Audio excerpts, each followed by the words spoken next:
Hello aspirants, நான் உங்கள் Tamil. Welcome to வரா 24/7. ஸோ ஆர்ஆர்பி ஜேஇ உடைய 2026க்கான நோட்டிஃபிகேஷன் எப்படி ரிலீஸ் ஆயிடுச்சு. ஸோ கிட்டத்தட்ட 4000 வேகன்சி. ஸோ ரவுண்ட் ஆஃப் பண்ணி பார்த்தோம்னா 4000 அப்படின்றது வராது. ஸோ 3990 வேகன்சிஸ் அப்படின்றத கொடுத்துருப்பாங்க. ஸோ இதில் பார்த்தோன்னா யாருக்கு இதோட பெனிஃபிட்ஸ் பார்த்தீங்கன்னா, ஸோ யாரெல்லாம் இன்ஜினியரிங் அண்ட் டிப்ளமோ டிகிரிஸ் வச்சிருக்கீங்களோ ஸோ அவங்கள இந்த ஆர்ஆர்பி ஜேஇ அப்படின்ற எக்ஸாம்ஸுக்கு எலிஜிபிள் அப்படின்றத பார்க்கலாம்.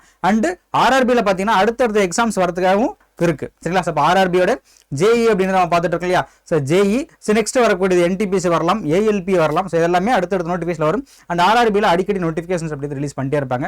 ஸோ ஆர்ஆர்பிக்காக ப்ரிப்பேர் பண்ணுற ஆஸ்பிரன்ஸ் அப்படின்றாங்க. ஸோ நீங்கள் இதை யூட்டிலைஸ் அப்படின்றத பண்ணிக்கங்க. ஸோ ஒரு பெரிய வேகன்சிஸ் அப்படின்றது என்ன இருக்கலாம், ஆர்ஆர்பி ஜேஇயில் நம்ம எதிர்பார்த்த ஒரு பெரிய வேகன்சிஸ் அப்படின்றதும் நம்ம நினைக்கலாம். ஓகே, ஸோ வீடியோ அப்படியில் போகலாம். அண்டு எக்ஸாக்ட்லி எவ்வளோ சார் நடந்துச்சு, எவ்வளோ சார் வேகன்சிஸ் வந்திருக்குன்னு பார்த்தோன்னா, ஸோ ஆர்ஆர்பின்றது ரயில்வே ரெக்ரூட்மெண்ட் போர்டு. ஸோ எல்லாருக்குமே தெரியும் ஆர்ஆர்பி ரயில்வே ரெக்ரூட்மெண்ட் போர்டு. ரயில்வேஸில் தான் இந்த ஜேஇக்கான வேகன்சி அப்படின்றது வந்திருக்கு. ஜேஇ அப்படின்றது ஜூனியர் இன்ஜினியரிங் அப்படின்றத சொல்லக்கூடியது. சரியா? இந்த ஜூனியர் இன்ஜினியரிங்கில் டோட்டல் நம்பர் ஆஃப் வேகன்சிஸ் எவ்வளோ பார்த்தோன்னா, ஸோ 3993. சரிங்களா? ஸோ கிட்டத்தட்ட ரவுண்ட் ஆஃப் பண்ணால் 4000 அப்படின்றது ஃபுல்லாக வராது. ஸோ எவ்வளோ வருது, 3993 வேகன்சிஸ் அப்படின்றத கொடுத்துருக்காங்க. ஸோ இதில் பார்த்தீங்கன்னா பே level level 6 pay level based on 7th pay commission. ஓகேவா? 7th பே கமிஷனுடைய பரிந்துரைப்படி ஸோ லெவல் 6. ஓகேவா? இப்போதைக்கு இருக்கா. அண்டு இந்த ஆர்ஆர்பி ஜேஇஓடைய சேலரி அப்படின்றது இந்த 2027 நீங்கள் என்ன பண்ணலாம்னா இதை அப்படியே என்ன பண்ணி பார்க்கலாம், டபுள் ஆகி பார்க்கலாம். பிகாஸ் 2027 ஜான்ல இருந்து என்ன பண்ண போறாங்க, 8th பே கமிஷன்ஸை இம்ப்ளிமெண்ட் பண்ண போறதாக சென்ட்ரல் கவர்மெண்ட் வந்து அறிவிச்சிருக்கு. பட் கண்டிப்பாக அடுத்த வருஷம் இம்ப்ளிமெண்ட் அப்படின்றத பண்ணுவாங்க. So salary must be double rights. ஓகேவா? இப்போ இருக்கிறதோடைய டபுள் வேலிடிட்டி டபுள் சேலரி அப்படின்றத பார்க்கலாம். மினிமம் சேலரி அப்படின்றது நமக்கு கூட வந்துருன்னா 45-50,000 கிட்ட வந்துடும். சரியா? ஸோ அதுதான் அப்போ லெவல் 6 உடைய 7th பே லெவல் கமிஷன் தான் கொடுத்துருக்காங்க. சரியா? ஏஜ் லிமிட் பார்த்தீங்கன்னா 18 to 33. ஸோ ஜென்ரல் கேட்டகரிஸ் ஜென்ரலாக பார்த்தோன்னா 18 to 33 அப்படின்றது இருக்கும். அண்ட் ஆல் கவர்மெண்ட் எக்ஸாம்ஸ், அதாவது சென்ட்ரல் கவர்மெண்ட் எக்ஸாம்ஸில் ஏஜ் ரிலாக்ஸேஷன் அப்படின்ற ஒரு கிரைட்டீரியா அப்படின்றது உண்டு. ஏஜ் ரிலாக்ஸேஷன் அப்படின்ற ஒரு கிரைட்டீரியா வச்சு நீங்கள் பார்த்தீங்க அப்படின்னா, ஸோ ஓபிசி அப்படின்றவங்களுக்கு 3+ இயர்ஸ் 3 இயர்ஸ் அப்படின்றது ஏஜ் கிரைட்டீரியாவில் ரிலாக்ஸேஷன்ஸ் கொடுத்துருப்பாங்க. 3 வருஷம் எக்ஸ்ட்ரா எழுதிக்கலாம். அண்ட் எஸ்சி எஸ்டிக்கு 5 இயர்ஸ் அப்படின்றதும் பொருந்தும். சரியா? அண்ட் இதே மாதிரி PWD and another categories ex servicemens இதுக்கு எல்லாத்துக்குமே ஏஜ் ரிலாக்ஸேஷன் அப்படின்றது உண்டு. சரியா? ஸோ அதுக்காக வீடியோ அப்படின்றத நம்ம 24/7 தனியாக போட்டிருக்காங்க. ஸோ நீங்கள் வெரிஃபை பண்ணிக்கோங்க. ஸோ நெக்ஸ்ட் அதுக்கு பார்த்தீங்கன்னா it is selection stage of 4 stage process. 4 ஸ்டேஜ்னா எப்படி சார், எல்லா ஸ்டேஜ்னா எல்லாமே 4 ஸ்டேஜை கடந்து போகணுமா அப்படின்றதெல்லாம் பயப்படாதீங்க. ஸோ ஃபர்ஸ்ட் ஸ்டேஜ் அப்படின்றது பார்த்தீங்கன்னா return examination CBT. Second stage அப்படின்றது அதே ரிட்டன் எக்ஸாமினேஷன், அதாவது Tier 1 Tier 2 அப்படின்ற மாதிரி. ஃபர்ஸ்ட் எக்ஸாமினேஷன் முடிச்சு செகண்ட் எக்ஸாம், அப்போ 2 ரிட்டன் எக்ஸாமினேஷன் தான் இருக்கும். 3வது ப்ராசஸ் அப்படின்றது பார்த்தீங்கன்னா டாக்குமெண்ட் வெரிஃபிகேஷன். 4வது ப்ராசஸ் இன்கேஸ் தேவைப்பட்டுச்சுன்னா மெடிக்கல் சர்டிஃபிகேட், மெடிக்கல் ஃபிட்னஸ். சரியா? இதுதான் இந்த இடத்துல என்ன பண்ண போகிறாங்க, தேர்ந்தெடுக்க போகிறாங்க. ஸோ மேஜர் ப்ராசஸ் அப்படின்றது 2 தான். ஸோ ஒன்று CBT 1 CBT 2 இது 2 தான் மேஜரான ப்ராசஸ் அப்படின்றதையும் தெரிந்து வச்சுக்கோங்க. ஸோ மினிஸ்ட்ரி ஆஃப் ரயில்வேஸில் ரயில்வே ரெக்ரூட்மெண்ட் போர்டில் ஜேஇ ஜூனியர் இன்ஜினியரிங்காக கொடுத்தது. சரியா? இப்போ recruitment for junior engineer and depot material superintendent DMS அப்படின்றதும். ஓகேவா? இதில் நீங்கள் மேக்ஸிமம் தெரிஞ்சு வச்சுக்க வேண்டிய விஷயங்கள் என்னன்னா, யாரெல்லாம் எலிஜிபிள் அப்படின்றதா, maximum engineering candidates and diploma candidates 2 பேருமே இந்த போஸ்ட் அப்படின்றதுக்கு எலிஜிபிள். ஸோ யாரெல்லாம் இன்ஜினியரிங் அண்ட் டிப்ளமோ முடிச்சு வச்சிருக்கீங்களோ ஸோ மறக்காமல் இந்த ஒரு ஆப்பர்ச்சுனிட்டி அப்படின்றத மிஸ் பண்ணாமல் யூட்டிலைஸ் அப்படின்றத பண்ணிக்கோங்க. சரிங்களா? ஓகே. ஸோ நெக்ஸ்ட் திங் வரும்போது இம்பார்ட்டன்ட் டேட்ஸ். அப்போ என்னைக்கு நோட்டிஃபிகேஷன் வந்துச்சு, எப்போ நம்ம ஆரம்பிக்க போகிறோம் அப்படின்றது. ஆக்சுவலி 25/7/2026 நமக்கு என்ன பண்ணாங்கன்னா ஷார்ட் நோட்டீஸ் அப்படின்றதே கொடுத்தாங்க. ஷார்ட் நோட்டீஸ் அப்படின்றது என்னன்னா, ஸோ நாங்கள் இது மாதிரி அறிவிக்கைகள் அப்படின்றது அறிவிக்க போகிறோம். கூடிய சீக்கிரத்தில் யார் யாருக்கு என்னென்ன அறிவிக்கைகள் அடிக்க போகிறோன்ட்டு லாஸ்ட் மந்த் நம்ம கொடுத்துருந்தாங்க. அண்டு நேற்று 14 நேற்று நமக்கு டீட்டெயில்டு நோட்டிஃபிகேஷன் வந்துருந்துச்சு. இன்னைக்கு 14/8 அப்படின்றது ஆன்லைன் அப்ளிகேஷன் ஓப்பன், அதாவது ரெஜிஸ்ட்ரேஷன் அப்படின்னு என்ன பண்ணலாம், ஸ்டார்ட் பண்ணிக்கலாம். ஸோ அப்போ 14 ஆகஸ்ட்லேருந்து நீங்கள் ஸ்டார்ட் பண்ணுறது பண்ணலாம். ஓகேவா? ஸோ யாரும் மிஸ் பண்ணிடாதீங்க. ஸோ இன்னிலிருந்து அப்ளிகேஷன் அப்படின்றது ஸ்டார்ட் ஆகுது. சரியா? இப்போ அப்ளிகேஷன் க்ளோசிங் டேட் எப்போன்னு பார்த்தீங்க அப்படின்னா, ஸோ கிட்டத்தட்ட சரியாக 1 மாதம். சரியா? ஸோ அப்ளிகேஷன் க்ளோசிங் டேட் அப்படின்றது செப்டம்பர் 13 அப்போ நமக்கு அப்ளிகேஷன் அப்படின்றது க்ளோஸ் ஆகுது. ஸோ அதுக்கு முன்னாடி என்ன பண்ணிக்கிறோம், ஸோ நமக்கு தேவையான டாக்குமெண்ட்ஸ் எல்லாத்தையும் ரெடி பண்ணி வச்சுக்கிட்டு எக்ஸாம்ஸ் அப்படின்றதுக்கு சீக்கிரமாக அப்ளை பண்ணும். அண்ட் அதை விட முக்கியமானது ப்ரிப்பரேஷன்ஸ் அப்படிங்கிறது நீங்கள் கண்டிப்பாக ஸ்டார்ட் பண்ணி ஆகணும். சரியா? ஏன்னா நமக்கு ஒன் ஆஃப் த கொஞ்சம் ஈஸியாக கூடிய எக்ஸாம்ஸ், அதிகமாக வேகன்சி வரக்கூடிய எக்ஸாம், கட் ஆஃப் மற்ற இதை கம்பேர் பண்ணும்போது அதில் கொஞ்சம் கம்மியாகவே இருக்கும். ஸோ இந்த மாதிரியான ஆப்பர்ச்சுனிட்டிலாம் இருக்கும்போது நம்ம என்ன பண்ணக்கூடாது, மிஸ் பண்ணக்கூடாது. So one of the most important எக்ஸாம்ஸில் ஆர்ஆர்பி, ஜேஇ அப்படின்றது ஒன்று. அண்ட் ஜேஇயை பொறுத்தவரை காம்படிஷன் கம்மி. ஏன் சார் அப்படின்னு பார்த்தோம்னா, ஜேஇயில் இருக்கக்கூடிய முக்கியமாக நம்ம பார்க்கக்கூடியது ஒன்று இன்ஜினியரிங் கேண்டிடேட்ஸ் அப்படின்றவங்க, இன்னொரு பக்கம் பார்த்தோம் அப்படின்னா டிப்ளமோ கேண்டிடேட்ஸ். இதை தாண்டி வேறு யாராவது என்ன பண்ண முடியாதுன்னா எழுத முடியாது. ஸோ ஜென்ரல் கேட்டகரி, ஜென்ரலாக படித்த யாருமே வந்துட்டு எழுத முடியாது. அப்போ நம்ம ஸ்ட்ரீம்ஸில் இருக்கிறது ஆட்கள் கொஞ்சம் பேர் தான் இருப்பாங்க. மற்ற எக்ஸாம்ஸை கம்பேர் பண்ணும்போது இந்த எக்ஸாம் அப்படின்றது என்னது, காம்படிஷன் கம்மியான ஒரு எக்ஸாம்ஸ் அப்படின்றது எதிர்பார்க்கப்படுறது. So don't miss this chance. சரியா? ஏன்னா நம்ம ஆல்ரெடி சொல்லியிருந்தோம், இந்த டிஎன்பிஎஸ்சி ஜூனியர் இன்ஜினியரிங், டிஎன்பிஎஸ்சியில் ஆல்ரெடி சிடிஎஸ் அப்படின்றது கொடுத்தாங்க, டிப்ளமோ ஐடிஐக்கும் அண்டு சிடிஎஸ் நான் இன்டர்வியூக்கும். அதே கேண்டிடேட்ஸ் யாரெல்லாம் எலிஜிபிள் இருக்கீங்களோ இந்த எக்ஸாம்ஸ் எழுதலாம். சிலபஸ் அப்படின்னா மோர் ஆர் லெஸ் காமனாக தான் இருக்கும், மேக்ஸிமம் காமனாக தான் இருக்கும் இந்த சிலபஸ் அப்படின்றது. சரியா? அண்டு 13ஆம் தேதி நீங்கள் என்ன பண்ணலாம், அப்ளை அப்படின்றத பண்ணலாம். இன்கேஸ் 13ஆம் தேதி உங்கள்கிட்ட கையில் காசு இல்லை அப்படின்ற பட்சத்தில் பேமெண்ட் மட்டும் என்ன பண்ணலாம்னா 15ஆம் தேதி வரையும் பண்ணலாம். ஸோ அப்ளிகேஷன் நீங்கள் என்ன பண்ணிருக்கணும், இந்த இடத்துல கம்ப்ளீட் பண்ணியிருக்கணும், முடிச்சு சப்மிட் கொடுத்துருக்கணும். சரியா? அடுத்த ஸ்டேஜான பேமெண்ட் அப்படின்றத நீங்கள் 15க்குள்ளே பண்ணலாம் சார். 15th செப்டம்பர் 15க்குள்ளே நீங்கள் என்ன பண்ணலாம் சார், பண்ணி முடிக்கலாம். அண்டு இன்கேஸ் கரெக்ஷன் ஏதாவது இருந்துச்சு அப்படின்னா மாடிஃபிகேஷன் விண்டோ 16 ஓப்பன் ஆகும். சரியா? ஸோ 16லேருந்து 25 வரையும் மாடிஃபிகேஷன் விண்டோ அப்படின்றது இருக்கும். ஸோ நீங்கள் என்ன பண்ணிக்கலாம்னா எழுதிக்கலாம். சரியா? அண்டு இன்கேஸ் யாராவது விஷுவலி சேலஞ்சு, விஷுவலி இம்பேர்டாக இருந்தீங்க அப்படின்னா ஸோ அவங்களுக்காக ஸ்கிரைப் டீட்டெயில்ஸ் என்ன கொடுக்கலாம் அப்படின்றதையும் 26லேருந்து 30ஆம் தேதி வரை நீங்கள் என்ன பண்ணலாம், விண்டோஸை ஓப்பன் பண்ணி கொடுத்துக்கலாம். சரியா? ஸோ இப்போ these are all the important dates in this. நல்லா ஞாபகம் வச்சுக்கோங்க. 25ஆம் தேதி ஷார்ட் நோட்டீஸ் வந்துச்சு, அது நமக்கு தேவையில்லை இப்போதைக்கு. அப்ளிகேஷன் ஓப்பன் ஆகுது, இன்னிலேருந்து ஓப்பன் ஆகுது. ஆகஸ்ட் 14லேருந்து என்ன ஆகுதுன்னா அப்ளிகேஷன் அப்படின்றது ஓப்பன் ஆகுது. அப்ளிகேஷன் எண்ட் ஆகிற டேட்டு செப்டம்பர் 13ஓட முடியுது. சரியா? அதே மாதிரி லாஸ்ட் டேட் ஃபார் பேமெண்ட் 15 செப்டம்பரோட முடியுது.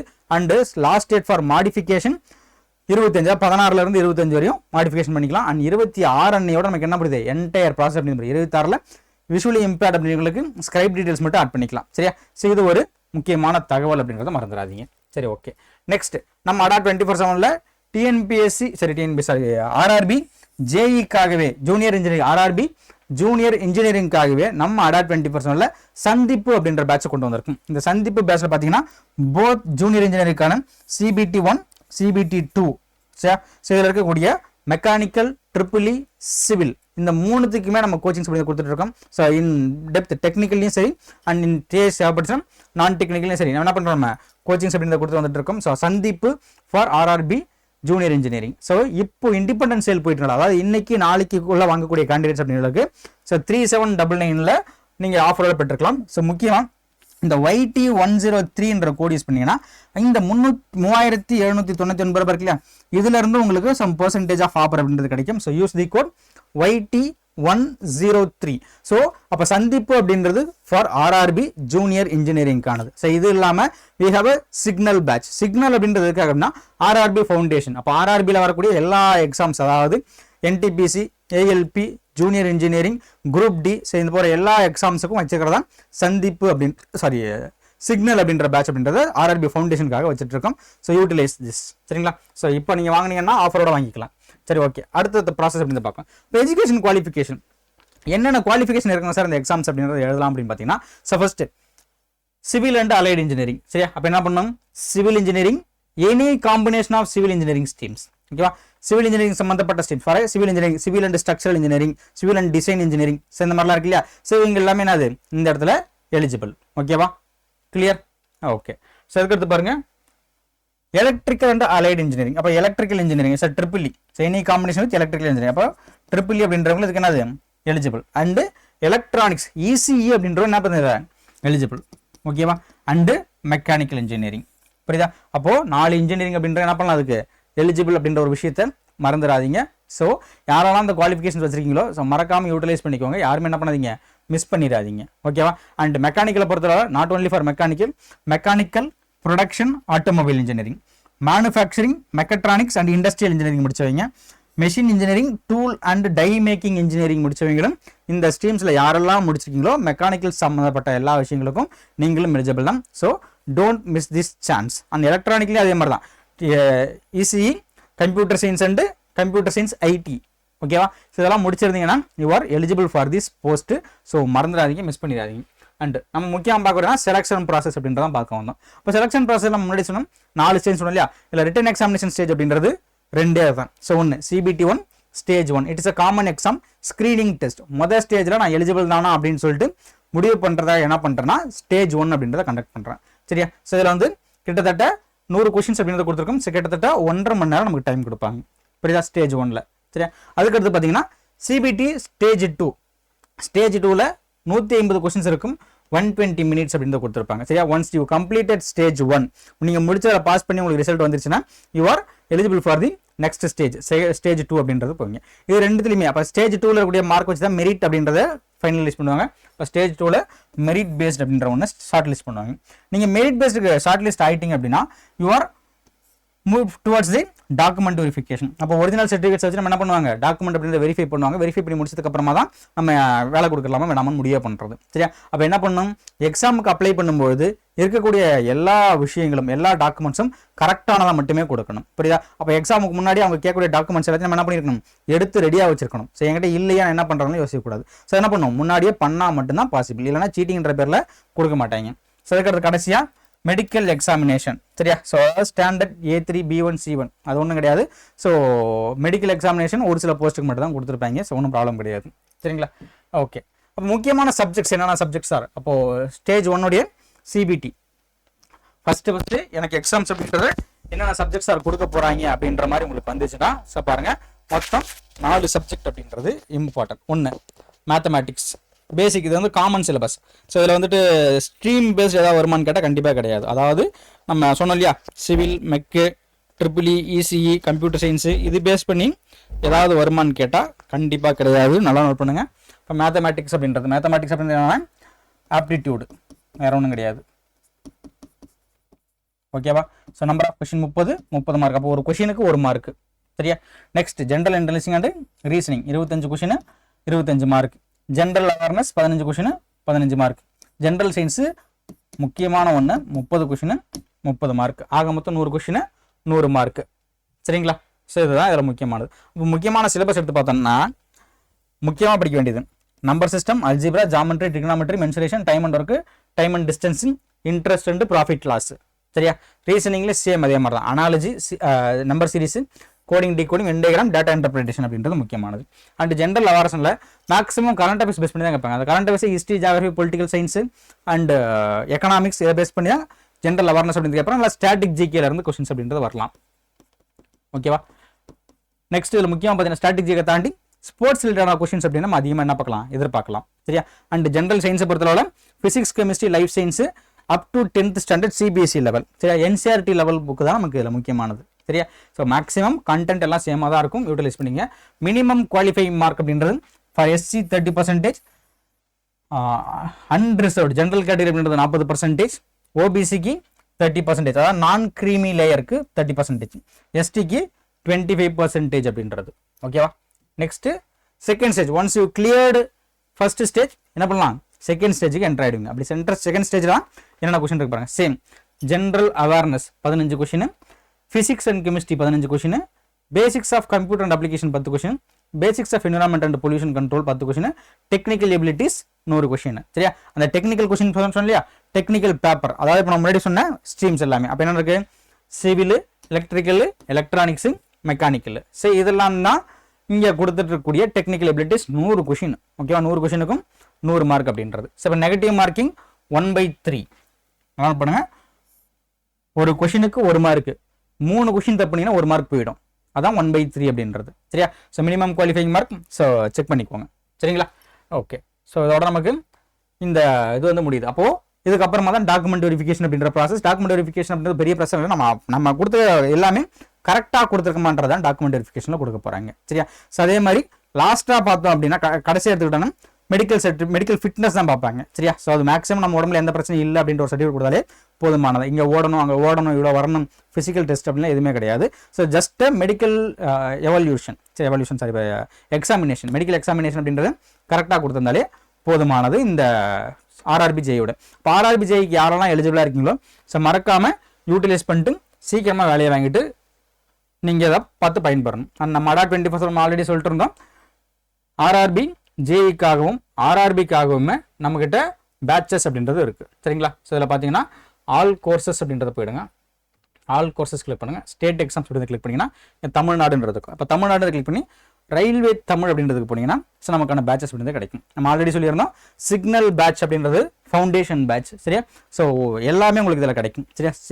இப்போ வரக்கூடிய டெக்னிக்கல் நான் டெக்னிக்கல் பேப்பர்ஸுடைய எல்லா இதுவுமே ஃபவுண்டேஷனுக்காக எல்லா இதுவுமே உங்களுக்கு அதில் கொடுத்துருப்பாங்க. சரியா? அண்ட் இதே மாதிரி ஆர்ஆர்பி ஃபார் சந்திப்பு ஜூனியர் இன்ஜினியரிங். சரியா? ஸோ இப்போ நமக்கு ப்ரைஸ் கம்மியாக இருக்கனால நீங்கள் இன்னைக்கு நாளைக்குள்ளே வாங்குறவங்களுக்கு எக்ஸ்ட்ரா ஆஃபர்ன்றது உங்களுக்கு கண்டிப்பாக கிடைக்கும். ஸோ ஒரிஜினல் ப்ரைஸ் அப்படின்றது 5427 ரூபாய்.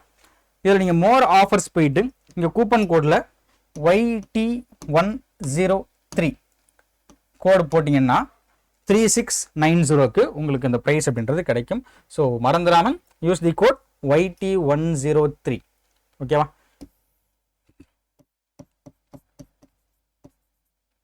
YT103 அப்படின்ற கோடு யூஸ் பண்ணீங்க அப்படின்னா ஸோ உங்களுக்கு 3660 ரூபாய்க்கு ஒரு பேட்ச் அப்படின்றது கிடைக்கும். ஸோ இல்லை நீங்கள் எல்லா எக்ஸாம்ஸ்க்கும் ப்ரிப்பேர் பண்ணுறீங்க, both central government and state government எக்ஸாம்ஸ்க்காகவே நீங்கள் ப்ரிப்பேர் பண்ணுறீங்க அப்படின்ற பட்சத்தில் ஸோ உங்களுக்காக நம்ம ADA 24/7 தமிழ்நாடு மெகா பேக் அப்படின்ற ஒரு பேக் இருக்குது. இப்போ தமிழ்நாடு மெகா பேக் அப்படின்னு பார்த்தீங்கன்னா ஸோ டோட்டல் ப்ரைஸ் 7428. இதில் பார்த்தீங்கன்னா SSC, RRB, bank and TNPSC, TNUSRB, SI, PC and TET இது போல ஒரு 10 காம்படிட்டிவ் எக்ஸாம்ஸ்க்காக ஒரே பேட்ச் அப்படின்றத ஒரே கோர்ஸ் அப்படின்றத கொடுத்துருக்கோம். ஸோ இதில் லைவ் அண்ட் ரெக்கார்ட் கிளாஸ் அப்படின்றத கொடுக்குறோம். So same use the code YT103. So code யூஸ் பண்ணீங்கன்னா உங்களுக்கான ஆஃபர் அப்படின்றது 5051 ரூபாய்க்கு 10 கோர்ஸ் நீங்கள் ஒரே இடத்துல பார்த்துக்கலாம். சரிங்களா? So use the code YT103. So don't miss this. Okay. So மறந்துடாதீங்க, கோடு நல்லா ஞாபகம் வச்சுக்கோங்க. YT103. சரியா? ஸோ மறந்துடாதீங்க. அண்ட் ஸோ இப்போ ஆர்ஆர்பி ஜே இருக்குது, அதுக்கு அடுத்த நோட்டிஃபிகேஷன் அப்படின்றது இருக்குது. ஸோ நீங்கள் தனித்தனி பேட்ச்ன்றது வாங்கினது கிடையாது. ஸோ தமிழ்நாடு மெகா பேக் அப்படின்றத வாங்கினா எல்லா எக்ஸாம்ஸ்க்கும் ஒரே பேக்கில் உங்களுக்கு கிடைக்கும். சரிங்களா? ஸோ கிட்டத்தட்ட எல்லா லைவ் கிளாஸஸ் அண்ட் டெஸ்ட் சீரிஸோட இது ப்ரொவைட் பண்ணிருக்கோம். ஸோ மறக்காம இந்த ஆப்பர்ச்சுனிட்டி அப்படின்றத யூட்டிலைஸ் பண்ணிக்கோங்க. So thank you so much. இதே மாதிரி அடுத்த வீடியோ சந்திக்கலாம். So thank you so much. ஏதாவது சந்தேகம் கிடைச்சா ஸோ மறக்காம கமெண்ட் பாக்ஸில் கமெண்ட் பண்ணிட்டு போயிடுங்க. ஸோ பார்த்துட்டு உங்களுக்கு ரிப்ளை அப்படின்றது கொடுக்கப்படும். So thank you all, thank you so much. அதுவரை உங்களிடம் விடைபெறுது உங்கள் தமிழ். Thank you all.